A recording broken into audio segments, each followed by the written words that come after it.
इंदरमध्ये metro बांधकामाचा slab कोसळल्याची घटना घडली। गोल्डन नेस्ट सारख्या गजबजलेल्या भागामध्ये हा धक्कादायक प्रकार घडलेला आहे। महत्त्वाची बाब म्हणजे स्लॅब कोसळण्याच्या काही सेकंद आधी एक स्कूल बस तिथून गेली।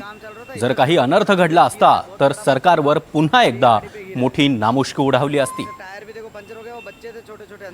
दरम्यान मीरा रोडमध्ये मेट्रो बांधकामाचा स्लॅब कोसळल्यानंतर आमदार आदित्य ठाकरे यांनी ट्विट करत सरकारवर निशाणा साधलाय।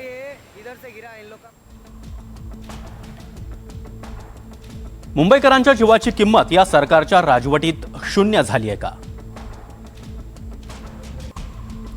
मीरा रोडमधील मेट्रोचा स्लॅब कोसळताना खालून जाणारी स्कूल व्हॅन थोडक्यात बचावली। काही अघटित घडलं असतं तर जबाबदार कोण असतं? काही दिवसांपूर्वी मुलुंडमध्ये एकाचा जीव गेलाय। तरीही भाजप आणि मिंधे सरकारला जाग आली नाही। खिशे भरण्यासाठी कामं रेटली जात आहेत। जनतेच्या जीवाशी खेळणाऱ्या कंत्राटदाराला तातडीनं ब्लॅकलिस्ट करा अशी मागणी आदित्य ठाकरे यांनी केली आहे।